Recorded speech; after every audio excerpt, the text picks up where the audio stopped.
My two-car garage, turned into a wood shop, has raked in hundreds of thousands by making small wood projects like this. You see, the worst mistake a woodworker can make is listening to negative criticism from other woodworkers. Oh, and here's the space I make things in. Using scrap plywood from my shop, let's make some holiday decor with fun joinery.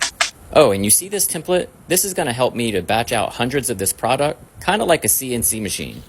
Now let's remove that protective barrier and trace the template onto the material.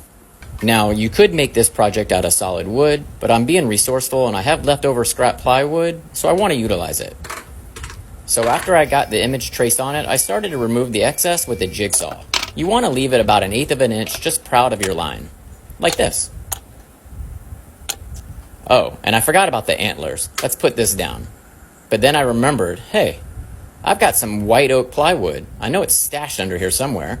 Right here. So I think this is going to offer a nice contrast, so I'm going to get busy. You see, I used to build massive furniture for a living, and it was great. But that was the woodworker in me wanting to make things that I wanted to make, not the businessman in me. And after years of struggles and dealing with unruly clients with unrealistic expectations, and not to mention low profit margins, I decided to pivot and make small items. Oh, and when using the router table with flush trimming, you want to grab yourself a good bit. This is a compression bit. It really comes in handy and it does the job well. And if you need any router flush trimming tips, I have lots of videos on my page that explain how to do it.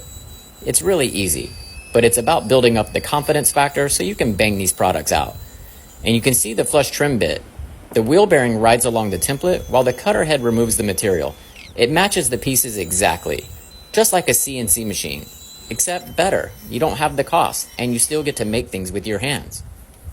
But remove the template and the double-sided tape, and you can reuse this over and over.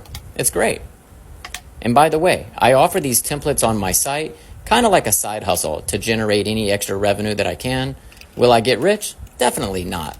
But I'm a big believer in helping makers make, because when I got started, none of these resources were available to me. With that being said, my woodworking friends and peers loaded me down with negative remarks, like, you won't make money selling cutting boards or small home decor. You're gonna go broke. But I'm no stranger to hard times, and I didn't let the critics get me down. In fact, I was already used to the negative criticism. I've been receiving it for over a decade. So the joke's on them.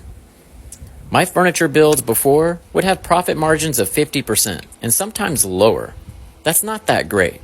But my small items like cutting boards and small home decor would have 80% margins, with less labor time and, more importantly, less lumber cost.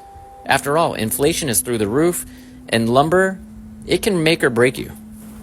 If you want to know more information, just comment below and let me know what you think. After all, I can make another video about making small items and how they rake in more money than the large ones.